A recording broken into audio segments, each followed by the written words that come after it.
Thank you very much. Tonight I will be talking about the Mayan calendar. And this seems to be a topic that is heating up. And I travel around the world teaching about this and have written 2 books on the matter, the last of which is the top-selling book in the world on the Mayan calendar. And what I notice is that, I've been doing this for a while. Essentially, I left my position at the University of Washington in 1993 and decided to full-time dedicate myself to solve the Mayan calendar, in other words, to make it meaningful for modern people. What does this mean? And I must say, for a long time, it felt like people would come and listen, but basically leave thinking, oh, that's interesting. Like, a lot of things are interesting. But it's starting to happen, and it hasn't been happening for so very long, is that now people are starting to say, well, I feel that this is real. People are, it's not just interesting. Increasingly, people are becoming aware that this describes the reality that we are living in the midst of. And it's an understanding of the world that is backed by a tremendous amount of factual evidence and so forth. So it is really good to see that this is now starting to happen. So what I'm talking about here is the calendar system that was used in ancient times, really all over this region that the archaeologists would call Mesoamerica. But there are many things that are special to the people of the Maya. The Maya, as you may know, was the only people in pre-Columbian America that had a system of writing. And you may easily say that this was the intellectually most sophisticated of the peoples prior to the European arrival. I don't like the sound. Yeah, there's feedback in his mic. Point it closer. Well, yeah, okay, but that's too loud. It's moving it around that's causing it. It's good. It's good? Yeah. Okay.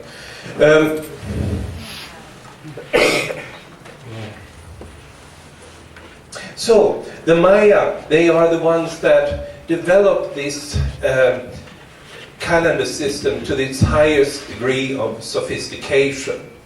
And they, as you may know, lived in, and still live, in Guatemala and certain states of Mexico, Yucatan and Chiapas. Can you... And what you see here is a close-up of that particular area, and you see in the lower range of the map what is called the classical culture, and some very famous places are Palenque and Tikal and Copan, that are all on the United Nations heritage list and are once were very big cities. Tikal, that was the biggest one, had about 70,000 inhabitants. And then sometime very early in the 9th century AD, this classical Mayan culture collapsed. And instead, the center of a new kingdom emerged that had as its center Chichen Itza here on the northern Yucatan Peninsula. And that lasted for another 400 years until that also went down. And then finally, when Europeans arrived in the early 16th century, they had gone back to a simpler lifestyle, no longer building pyramids or city-states, no longer having shaman kings and so forth. But they still kept the core of the calendar system. And as you also may know, as the Europeans came in the year 1544, they burnt all the books of the Maya that they could find. And for this reason, there are only 4 remaining books from the Maya that have survived to the present time. And all of those books are calendars. And I'm sure that that tells us something about their worldview and the importance that the calendar had in their life. We tend to think of a calendar as something that's very sort of peripheral, not at the center of our culture. But to them, the calendar was what they looked through reality. Everything was looked through the glasses of the calendar, so to speak. The calendar was what made meaning to their life in all aspects. So it's obvious that to them, time and timekeeping played a different role, a very important role compared to what we are using ourselves. Next, please.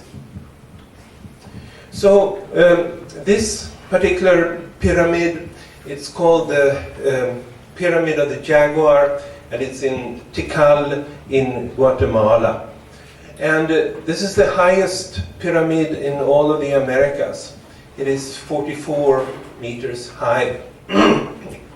And in ancient times, these pyramids, they were used for ceremonies, and the shaman kings, they would climb these pyramids, and then they would go into a little room on the top of the pyramid, and then they would perform some ceremonies. Then they would go out and address the people. They would be revered as the embodiments of the cosmos, and they were the ones that were endowed with the ability to prophesy about the times to come. And this is a typical pyramid of in the Mayan lands.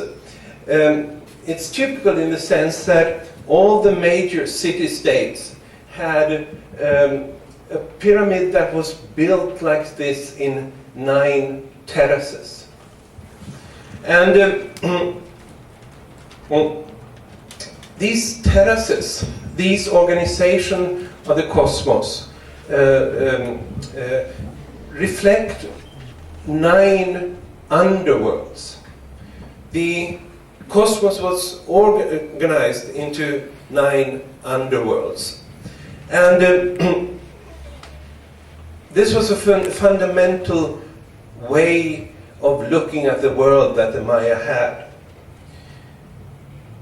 And we may translate this concept of underworld to level of evolution of consciousness. It may sound a little bit funny, underworld. The Spanish, when they came there and chronicled the ancient cultures, they would say that they would call it hells. But this is completely misunderstanding. And obviously you don't place a symbol of 9 hells in the center of the city you're living. It is 9 underworlds. And it's a concept that we're not familiar with, and we don't really have anything to translate it to. We need to use their old word for it. So next, please. So what you can see here is how the calendrical meaning of such this cosmic pyramid. Each of these underworlds is constituted by 13 time periods. And these time periods they sort of built one upon another. And they were shorter by a factor of 20 every step you climbed towards the top here. Can I have the next? So here, what's shown on this slide is the basic organization of the prophetic Mayan calendar system. And the longest time period, as you can see, is the Hablatun. And that corresponds to 1.25 billion years. And then in 9 steps, there would be time periods that each were 20 times shorter than the others. And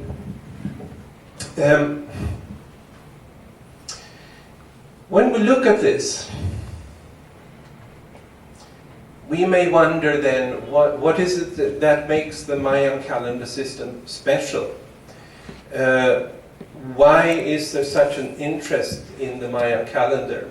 Why is it, now Mel Gibson's movie Apocalypto coming out with a strong basing, apparently, in speculating about the meaning of the Mayan calendar and so forth. And it's just a fact that today people are more interested in the Mayan calendar than any other calendar that surrounded the planet. And if people, it's like people are intuitively drawn to it. There's some sense that there is some kind of a higher truth in it. And so we may start to look at what makes it different then. Why is there such a prophetic meaning to the Mayan calendar system? And there's one thing that becomes apparent here already at this point when we look at the various time periods that the calendar system was made up from. And the crucial thing to realize here is that if you exclude the 10th level, you take just the 9 lower levels, you will find that none of these time periods is astronomically based. So whereas the other calendars of this planet typically follow the solar year or a moon cycle or some other physical astronomical cycle, the Mayan prophetic calendar system was not constituted by astronomical cycles. So it's not a calendar that's based on the material, physical reality. And that may be already here the most fundamental thing to grasp about it. And today, an increasing amount of people are switching, I would say, to a worldview where they feel that consciousness, or spirit, you might say, is primary to matter. And this is fully consistent with the Mayan calendar system. If you want to study the evolution of consciousness, it makes sense then to have a calendar system that is not based on the physical, on the astronomical reality. And so this is the key factor that provides for the Mayan calendar being a description of the evolution of consciousness rather than just repetitive astronomical cycles. Next, please. Carl, Yeah? could I ask you just to step in a little bit towards the picture so you're closer to the screen? Yeah, that's great. Thank you. Okay. Yes? Okay. So there are several levels, as you've seen. There were 9 levels of evolution of consciousness. And what I'm showing already here is the one that we are on right now. And you can see a line there, and then you can see a sinus wave that goes above and below it. And this sinus wave, it reflects the wave-like evolution, wave-like transmission of light into this particular underworld. It starts January 5, 1999, and it will be completed October 28, 2011. And if you place our own situation there, we are then approaching the beginning of the 5th day. You may, we may already think of, is it possible that we are somehow affected by such an incoming wave movement of cosmic energies? I will, of course, go on to describe these various energies, but you may already now think about this. Could there be some kind of reality that there is a very rapidly incoming wave movement like this that is transforming the human consciousness? Next. And this is repeating a little bit. The 9 underworlds, I already talked about. The Maya called them the Bolontiku.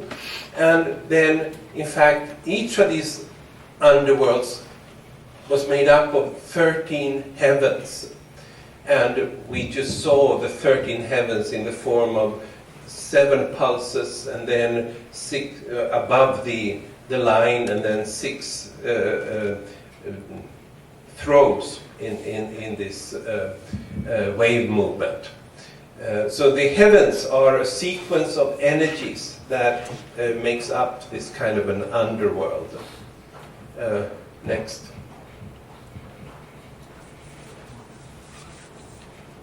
Next. And what we come into here is one of the very famous Mayan calendars. It's the long count. And it is actually then another of these underworlds. It is the 6th of the 9 underworlds. And what you see here is the time periods that these different heavens were ruling. So this is actually what served as the chronology of the Maya. Like every culture has its chronology. Every advanced culture has its chronology. And so, for instance, in the United States, you're using the Christian chronology that is based on the time of the presumed birth of Jesus. That's a starting point. And as you can see, the Maya also had a starting point, and which falls then 3115 BC. And following that, their chronology was made up of 13 such time periods that each lasted for what the Maya would call a baktun, which is 394 years, about, if you translate it to normal years. And here you can see the durations of these different time periods. Now, when we look at this chronology, we may also wonder if there is something that makes it different from the other chronologies of this planet. And I would say that there are 2 very significant things that does so. The first one is that there is a starting point, and then comes these 13 heavens, and then that's it. In other words, it doesn't only have a starting point, but it also has an ending point. And this I don't know from any other calendar system that has been used in this world. And obviously, since we're getting closer to this end point of the calendar, interest is increasing. And people are starting to ask questions what this means, and all kinds of suggestions are being formulated and suggested and so forth. So that's one thing that makes it different. It ends. And the second thing that makes this chronology different is that it's made up, or each of these heavens is ruled by a particular deity. And in the Mayan way of looking at it, it was like each of these deities would provide their energy to that time period. So it wasn't like just a linear way of counting time from one year to another, like most other chronologies. Instead, what it is a description of shifting energies of time. And then there was a series of different deities that would symbolize these different energies of time. So when I heard about this ending point already in 1979, or any of these kind of years that are being suggested as, you've always, in history, it's always been times of time points when people have felt that, there might be a catastrophe or something like that. So the question was, is there a reality to this calendar system? And what I did then was to start to analyze the different shift points in energies and see if it corresponded to something in human history. If there is a shift in energy and this energy has some kind of a relevance for the human beings, then you would also expect to see some kind of changes in human life whenever there is such a shift point. And so I may just throw out here, if you look at these different, I don't know, it's very difficult with this one for me. Let's turn it down a little. You need a microphone. Well, I don't really, normally I don't, and it's just that they are. Antoine, he keeps getting feedback out of the mic. He doesn't anymore, right? Okay, now. Try again. Okay, yeah. Yeah, okay, that's better. That's better. I heard it. So yeah, if you look at all these time periods to the left there, is there anything that would strike you as something that might have any relevance, so to speak? What do you mean, the time period? Yeah. I guess 1617 was the year of Shakespeare shows up. Of Shakespeare's death? Shakespeare. Yes. I don't know, creation, most likely. Sorry? Creation, literacy. Shakespeare? Shakespeare? Yeah. Yeah, he didn't he die 1616? Or am I wrong? 1623 or something? The death is unknown, but 1617 was kind of when his work shows up. Yeah. Okay. And what would you, in this context, would you? Oh, because it changed totally the literary world. I mean, Yeah. he put all these, Yeah. art for the benefit of the humankind. Yeah. Yeah. For the print material. So he tried to level the human will up. Yeah. So it's a turning point. Yeah. Interesting point. Yes. And you have the Jesus moment in the AD 40. That's a very clear point. The emergence, when it comes to the shift point here between the 8th and the 9th heavens, between the rule of God of rain and the rule of God of light, it is the time of the emergence of the Christian religion. Jesus was crucified in the year 33, But you know, if you're looking for any kind of contemporary sources, you don't find them until around 40, which is the year when the Apostle Paul goes out on his first missionary journey and starts to spread the Christian message. So this is the time when, you know, Christianity starts to form, to spread, and this will continue throughout this time period of the ninth heaven. Towards the end of this ninth heaven, it becomes like the state religion of the Roman Empire, and then it includes the entire Mediterranean region. And this is something that, well, it's at this shift point between those two energies, 8 and 9, is born then what has become the largest religion on this planet, with, I think today, around 2 billion adherents, at least in a broad sense.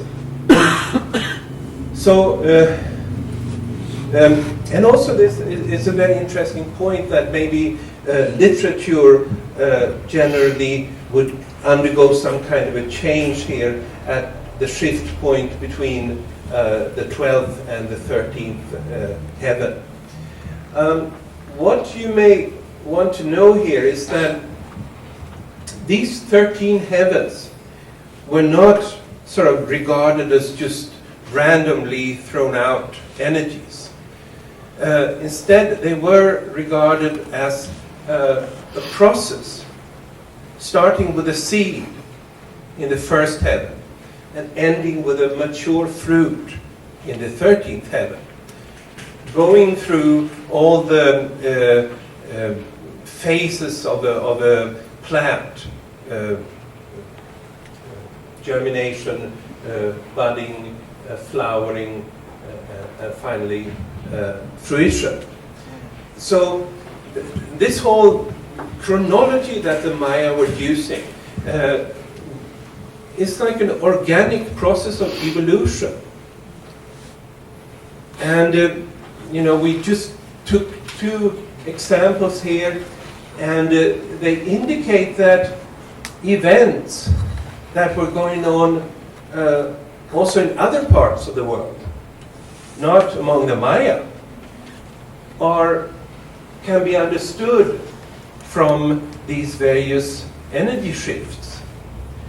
So what we have here, I suggest, is it's not just a Mayan calendar.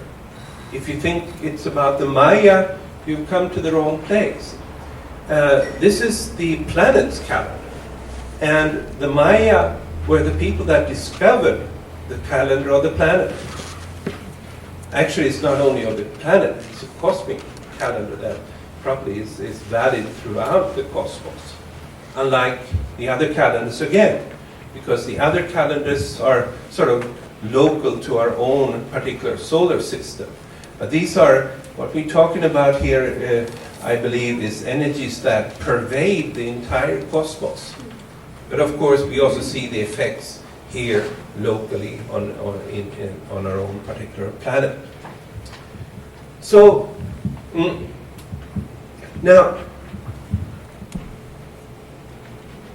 one thing that's interesting to study when we want to understand what this is all about, the process, so to speak, is to study what happened in the first heaven here. In other words, what were the seeds that produced all the following fruits? And to do so, we will need to go and study what happened in the first heaven in the time period 3115 BC until 2721 BC. And can I have the next, please? And ask ourselves what happened in this particular time period. And many historians, maybe most historians, would consider this the time periods of the greatest change in all human history. Because what happened in this time period, in this first heaven of the Mayan chronology, is that the first higher civilizations emerged on Earth. And they would emerge essentially in what is now the Middle East, in Egypt and Sumer, which is present-day Iraq. And what is listed here are a few things that were changes that were introduced at this particular time point. And what you see here is that this is the time when human beings first started to write. It's the time when they first got organized in nations. It's the time when human beings left the Stone Age and started to use metals. And it is the time when they started to build huge construction works. All of these things happened in what has always seemed to historians as a very short period of time. Now, and historians normally have not been able to explain why this would be so. Why did all these phenomena just suddenly appear at this particular time? And so we may wonder, is there some kind of a connection to the Mayan calendar, to their chronology, to their starting point of their chronology? And this is exactly what I like to assert.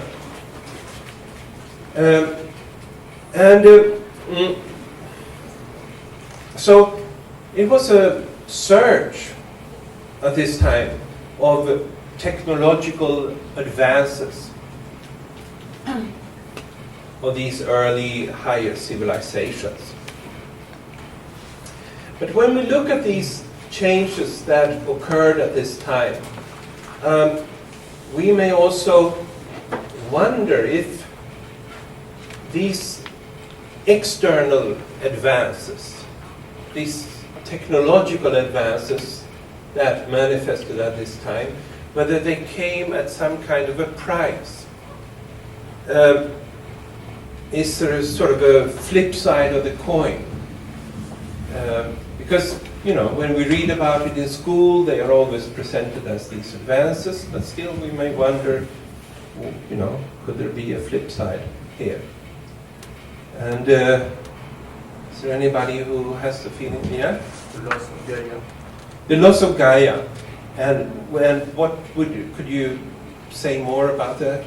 The female divinity is changed for a male That's figure, the sun, instead of the moon. yes, yes. That's a very important observation.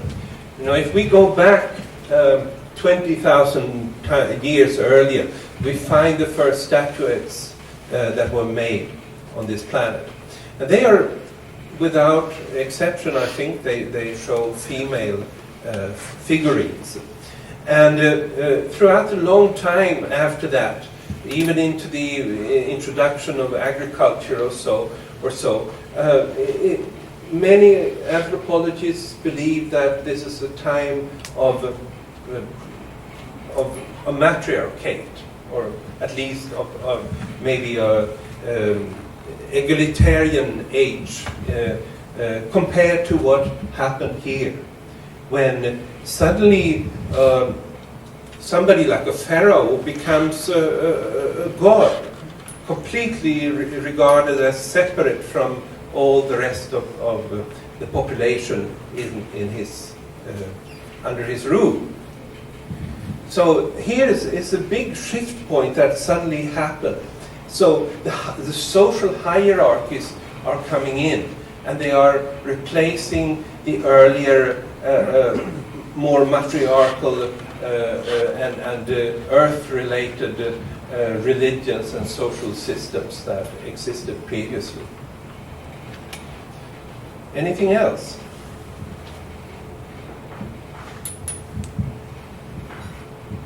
How about the bronze use? of bronze. Yes, weapons. And it's when archaeologists study time periods that are earlier than this, they find that earlier than this, they would often build their farms and houses down in the valleys where it was the most fertile, and actually without any kind of protective walls. This only comes in around 5,000 years ago. And what we also know then is that the world became separated in different nations. And these nations engaged in organized warfare, one against the other. The point to make here is that, maybe people had been fighting over a water hole or something like that even earlier when the occasion came. But here it's another matter, because here it's like a king who intentionally organizes warfare against some other people. So we are already seeing a few forms of separation that were coming in at this particular time. You see the separation between man and nature. You see the separation between different nations. We see the separation within societies between different classes. Now, then there is one thing here that may sound the most innocent, and that's the emergence of writing. But I should say, is there anybody who thinks there could be some kind of a negative side to that? Yes? The shift to the left brain, Is that bad? at the expense of the right brain. Yeah. It's an important observation. The use of writing, the centers for writing in the human brain, they're all localized in the left hemisphere of the brain. And so maybe then what happened here was sort of a shift between hemispheres.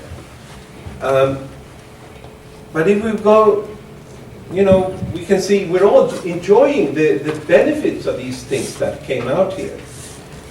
And so some positive aspect was present with all of them. And the question is then, though, if there is some clearly negative side to the use of writing.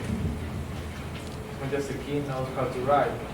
The peasants, they don't know. Yeah, it's an aspect of the power structure. Was taught in the higher society, that's it.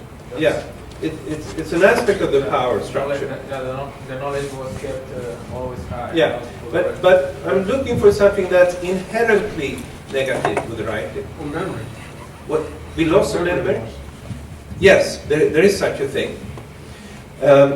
We lost the ability to tell stories. That's a good point.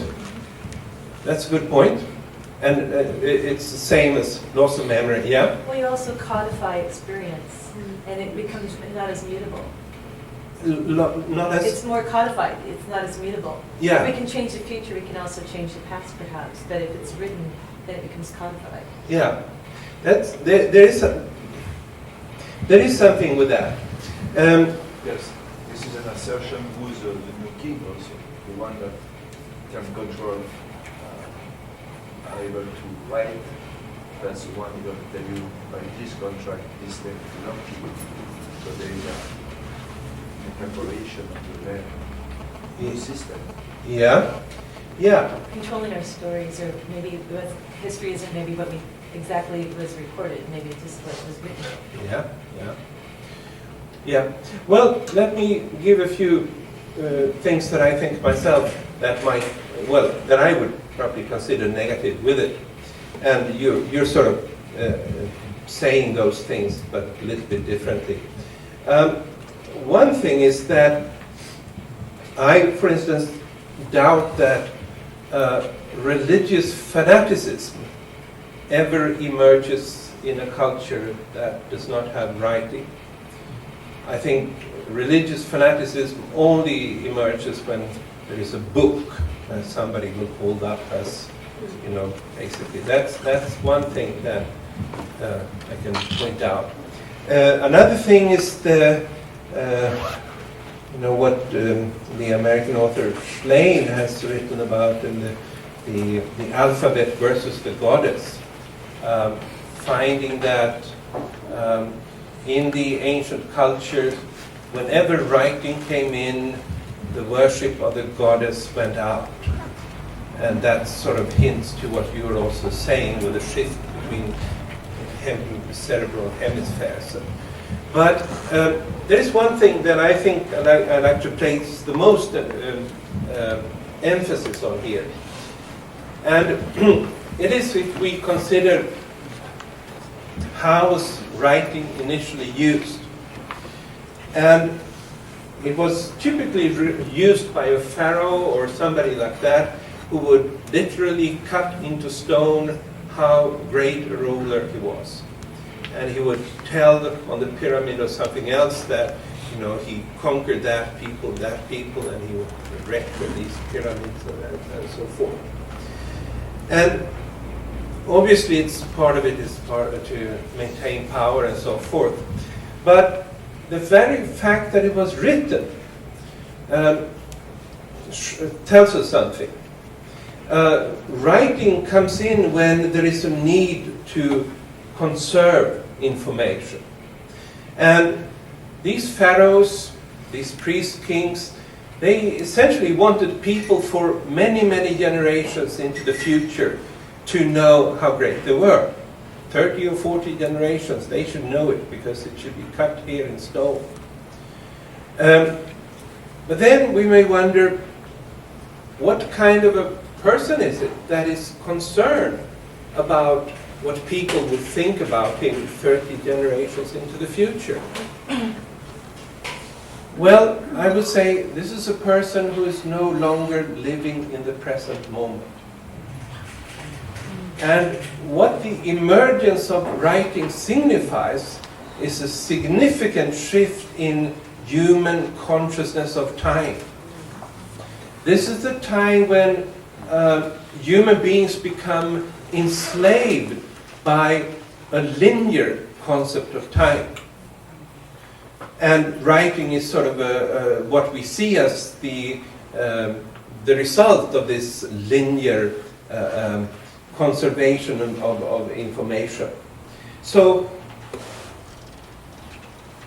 these pharaohs, what we know is that they were very concerned about their dynasty's future, as well as their legitimization from the past for their own rule, from their dynasties and so forth. And this is interesting. End of living in the present moment. Enslavement under linear time. Because today there are so many spiritual teachings and therapeutical schools that say that it is their aim to help bring people live fully in the present moment. So if we then ask, how was this lost? Why was it lost? Well, we would have to go to this particular time. And the emergence of writing, that's the proof, is that there was a shift there. People needed to conserve linearly. They started to be dominated by linear time. So this is what starts the whole Mayan chronology, some of the events that we can find in human history. Can I have the next slide, please? Next. And next. There we go. Now, oh, back. No, back. Oh, there we go. So, we may then ask, the Maya had a starting point for their chronology that was 5,000 years ago, about. And why did they place the beginning of their chronology at this time? We've already seen that it was a very, very significant shift point in how the human society was organized. But then we may wonder, how did the Maya themselves rationalize the beginning of their calendar? Because they obviously didn't know anything what has happened in Europe or in the Mediterranean region 3,000 years before their own time. And there is actually a description of what the beginning point meant to the Maya. And this meaning you will find if you go to a place that is called Palenque. That's in the state of Chiapas in Mexico. And there is a temple there, it's called Temple of the Inscriptions, that is built in 9 stories. And on top of that, there is a house, and on the walls of that little house is inscribed the Mayan creation story. And there, what it says there is that at this particular date, the first father erected the world tree so that the light could enter. This is what they describe the spiritual change, you might say, that caused the emergence of these civilizations with their good and bad sides, as we today would like to describe them maybe. So, in order to understand the Mayan way of looking at time and the Mayan way of basing their own chronology, we would have to know what they're talking about when they talk about the first father erecting the world tree. What is the world tree, in other words? First father is probably like God, and we would probably say that for that. But the world tree. And then we're coming to a concept or a myth or a notion that was so widespread, literally all over the world in ancient times. Among my own ancestors, the Vikings in Sweden, they talked about a huge ash that was called Yggdrasil. And it was bigger than the whole earth. And if you read the Icelandic sagas, you find that this huge ash, it was to them like the stage of creation. All their gods and deities would be acting on this in relation to this world tree. And obviously we find it in the Bible, the basic book of the Bible, the book of Genesis. The stage of creation is the tree of life. And the Maya, as I said, they also describe it as the point of creation is the erection of the world tree. Now, what you see here on this picture in the middle is the world tree from Palenque. It's an inscription from Palenque. But they have a little bit more to say than most other peoples on the planet. Because to them, this world tree was related to the 4 directions. In fact, the trunk and the cross branch of the world tree separated the energies of these 4 directions. And this is this view, I think, has been shared by most all Native American peoples. And it's still practiced in the form of the so-called medicine wheel in North America. And it's the idea that there are different energies associated with the different geographical directions. And so these energies are symbolized by different colors, different deities, and different glyphs, as you can see here. And we may wonder, is this thing, is it just a myth? Is it some superstition that the ancient peoples all over the world essentially believed in? Or is there some kind of a reality to this world tree? And I should say, it is the whole idea of the world tree is something that has been lost to modern people. It's not something that people today in general relate to and try to cultivate a relationship to.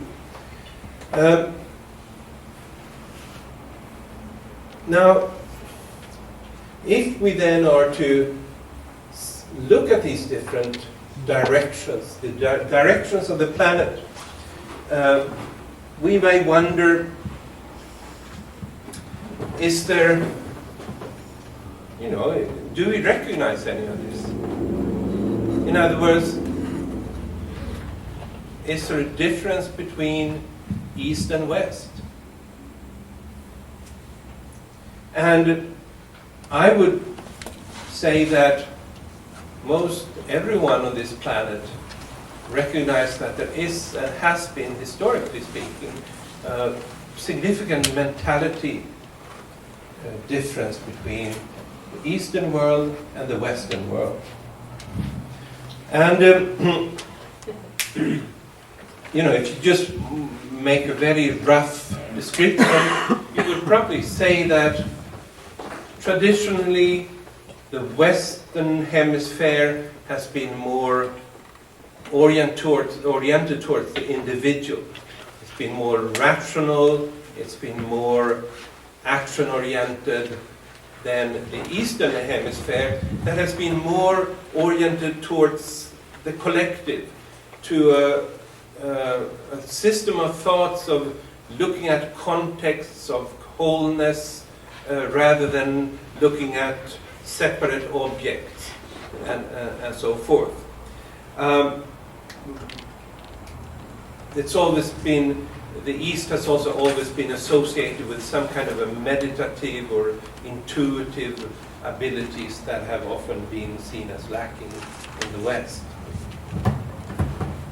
Now, what may be interesting with this is that, if you think this is would roughly fit your ideas of East and West, is that this separation into two planetary hemispheres has a parallel in what we already touched upon, the separation of cerebral brain hemispheres. Next slide, please. And so, if you put the planet like this, in other words, if you have the Pacific Ocean side corresponding to the face, then this Western hemisphere with its emphasis on the individual will correspond to the left brain half, which is the brain half, which is the analytical brain half, which is the abstractly thinking brain half. It's also the brain half which writes and makes computations, mathematics, essentially. Whereas Eastern hemisphere will correspond to the right brain half, which is the brain half that sees images rather than words. It doesn't analyze, it's just intuitively, immediately grasps a situation in order to understand it. And so it's a wholeness related brain half. And so you might say the left brain half sees trees and the right brain half sees forests. And this is really so. You know, it's been studied in many kinds of studies where people have, people that for different reasons have had brain accidents. And they damage one of the brain half, and then you can see, if your left brain half is damaged, you will become aphatic, in other words, lose the ability to talk or write and so forth. Whereas the same doesn't happen if you damage your right brain half.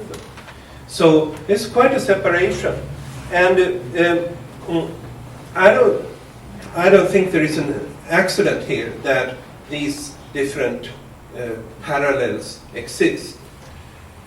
Instead, I think the Earth is a global brain, and we human beings, we are somewhat like nerve cells in this global brain. Maybe it's a better way of expressing it is to say that we are microcosms of the planetary consciousness. Each one of us embodying one aspect of the planetary mind, of the global brain. And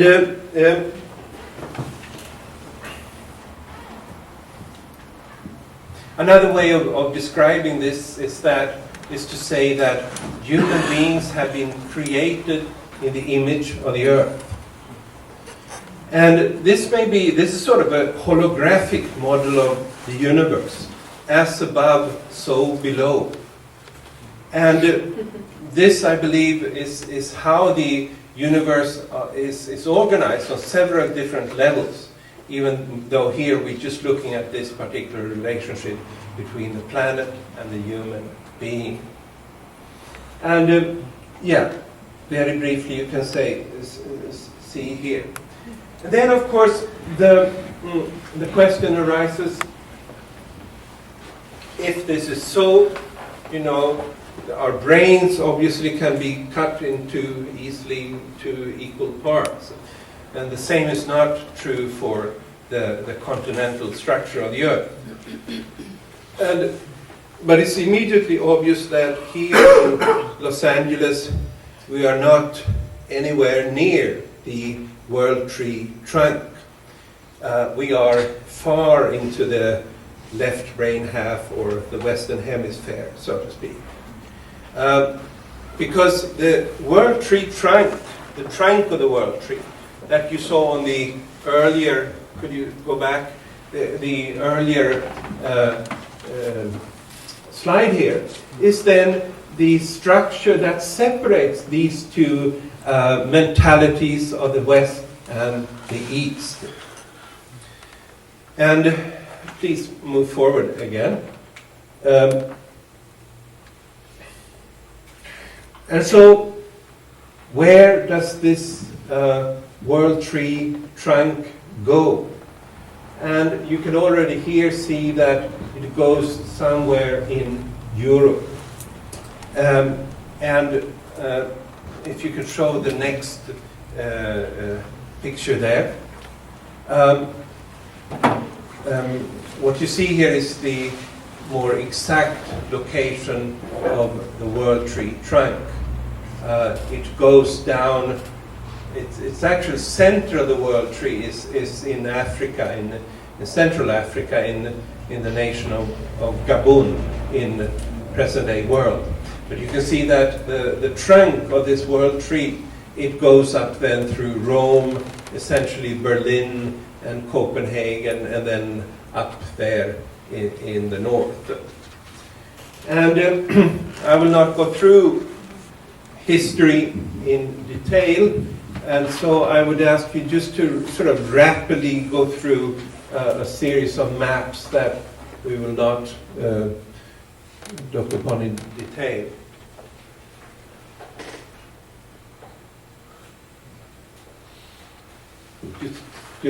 Yeah, okay.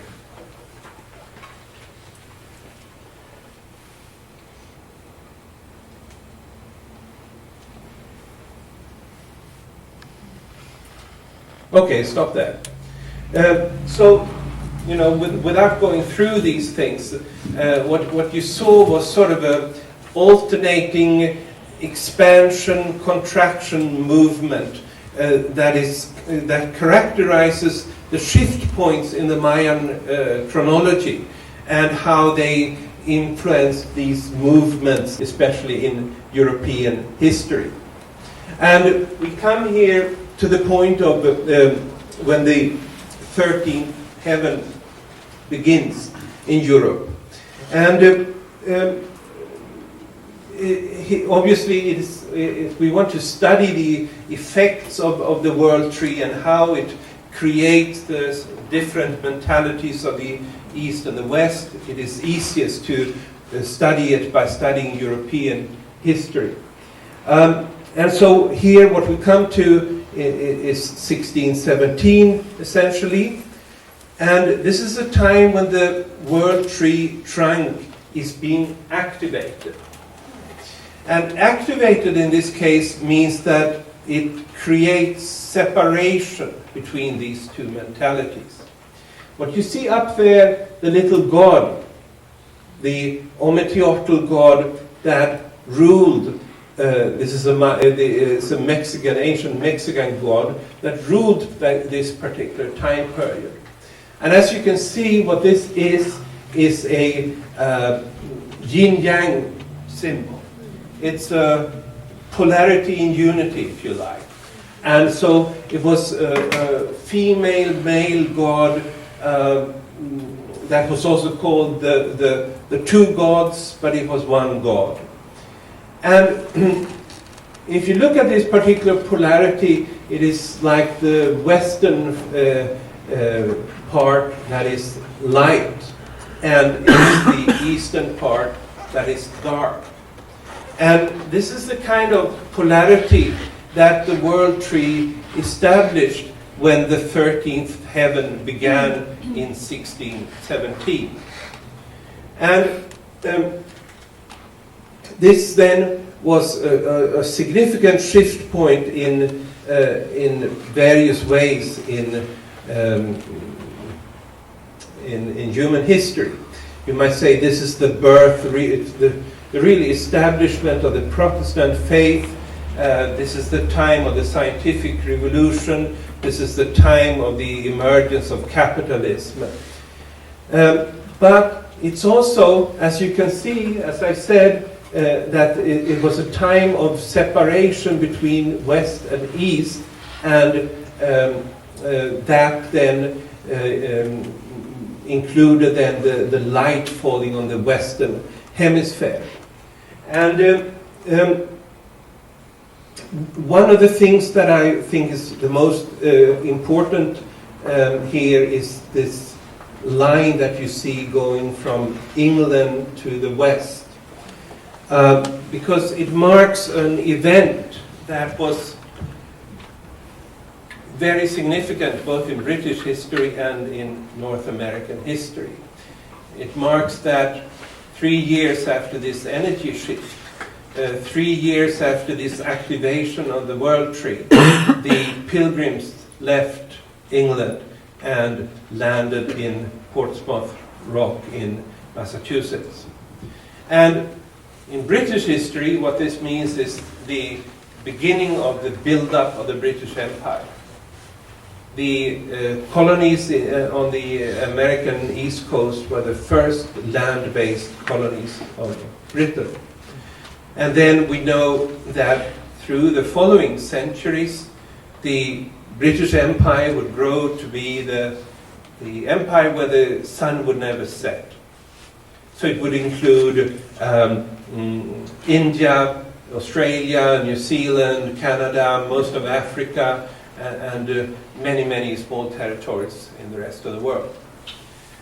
And then you might say in the 20th century, this world-dominating rule of Britain was essentially then taken over by the nation that came to be formed by the Pilgrims, by the United States of America.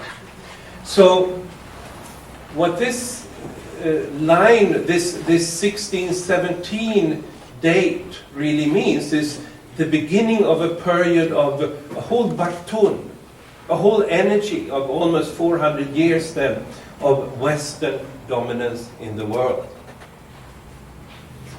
And if it's true, you know, that the human, that the human brain is a microcosm of the planetary brain, then we would expect that if there is such a shift to the West, that the West becomes the dominating hemisphere in the world, we would also see something corresponding in the mentality of the human beings. And this is indeed what we find, because this shift, it was not only this shift to the West, it was also the time of the scientific revolution.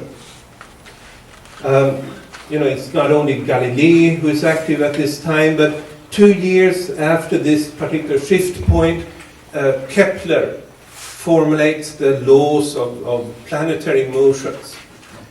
What this means really is that it's the first mathematical law of nature, which is a epoch-making change really, because all the following science and technology builds on this very idea that you can create laws, mathematical laws of nature. So Kepler was active here in Prague, Galilei in Florence at the same time, and then this scientific revolution, it would move via France to England, and then later in the 20th century to the United States. If you think about it, what is the scientific revolution based on? What kind of mental faculties is it based on? Well, it is based on the use of mathematics. It's based on analysis, and it's based on abstract thinking. And all of those are aspects of the left brain half. So it's not an accident that at the same time that we see on a geopolitical world scale a shift to Western dominance, we also see on the level of the human individual a shift to left brain dominance in the ways of thinking. I should say also, for instance, this shift point, this abstraction, had a lot to do also in how economy was reorganized or organized after this shift point. Because this is the time when it really becomes abstract. The first stock market in the world was instituted in Amsterdam, 1620 or something like that. The first real paper bills in the world was instituted in Sweden in 1660. And what it all signifies is that values, economical values, started to be perceived differently. They were beginning to be perceived as abstract phenomena. And obviously this, today's economic system is enormously abstract. It's not about bartering cucumbers and carrots. It's all based on left brain thinking. And so this is the world's economy of today is based on this particular mentality shift that happened as the 13th heaven began of the Mayan chronology. And I think at this point we might take a little break shortly. But before we do so, maybe if anybody has questions, I'd be happy to answer them. Yes. You mentioned the water, Oh, meaning the water came to being on the one account, or was it always there? it was always there. But you might say, in the Mayan myth, it was erected. If I would really see it the way I look upon it, it was activated, and it created a new polarity. That's how I would see it. Yes. I noticed the galactic phase on one of these diagrams. Yeah, early on, you mean? Uh-huh. Yeah. And I do want to interrupt you to go back to it. It says on November 24th is a change. Yes. Is that a positive thing? When you study these things, it's almost impossible to say good or bad. What it means actually is that this drift point will be like a breakthrough of a new energy that's coming in. It's an energy of light, but these energies of light, it sounds good. But it all depends on your perspective and where you're coming from. And I mean, personally, I'm looking forward to it, but it doesn't mean that everybody does and will.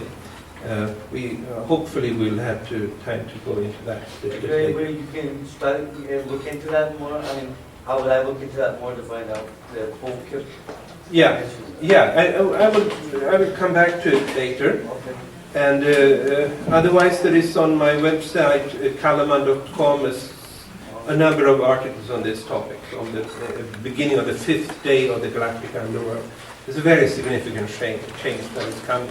Yes? Now, I suppose since there were only 3 books, there isn't a lot, or maybe there was, on buildings or whatever, other sources of information, because this is so profound. It would be interesting to know, where did they get this knowledge? Well, was that passed on somehow?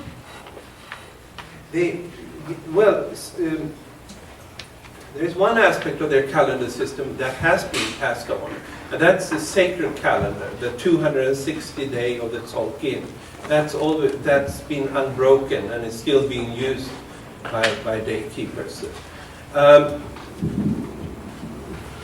I think, today this is not knowledge that the Maya would have. They gave us a skeleton, like a ruler of time, where it's now possible to fit in what we know from actually a much, much broader knowledge base that we have, that we can understand the calendar system that they developed much better than they were ever able to do themselves, I would say. Yes? Did you figure all this out or kind of break? I don't know that much about the sun. Yeah. Did you kind of break the code or the... Yeah. Yes.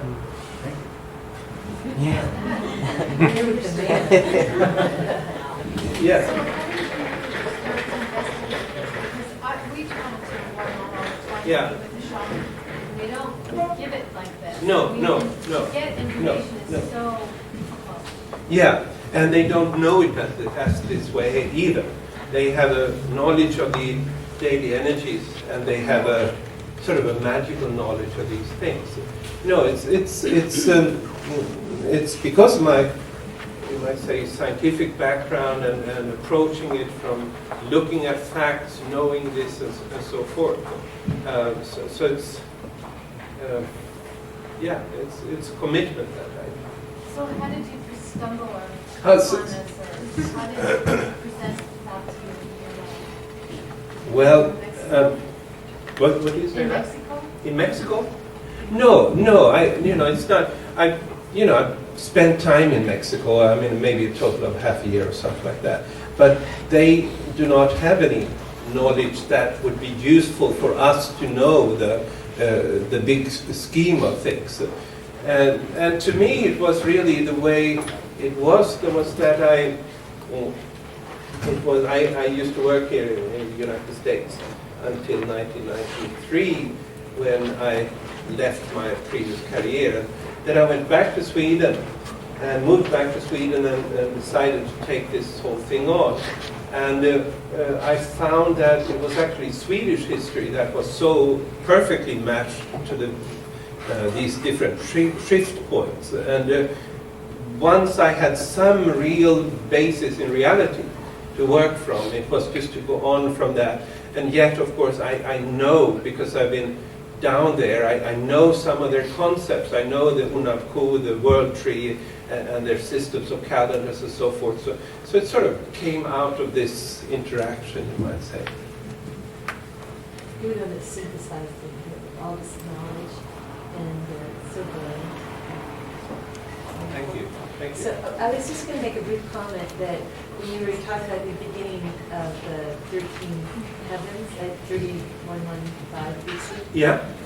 and with the coming of writing, I was thinking we also left living in our hearts and started living from our minds. Yeah. And this is the comment Yeah. came to me. Yeah. Actually, another way of putting it is probably that the ego is born at this time. What? The ego is born at this time. It comes out of human separation. And really what... The dominant ego was born. What's that? The dominant ego. Yes. Yeah. Yes. We always had egos. And dominant. Yes. But I think, well, what came out of this, I didn't really emphasize that enough, that all of these changes amounted to a series of separations. And what that amounted to was like what we might talk about as the expulsion from the Garden of Eden. Loss of innocence and loss of oneness. You know, if you read the book, the Genesis book before the expulsion, they would talk daily to God. There was no, and they didn't even know that one was man and the other was woman. Only after expulsion they would see that they were naked, and then they could start to classify and divide each other into these categories. And so it starts a separation, and from this separation, the human ego is born really, in the perception of a need of sort of fight against everything rather than being part of the whole. But now I think we should have a 10 minutes break. Thank you.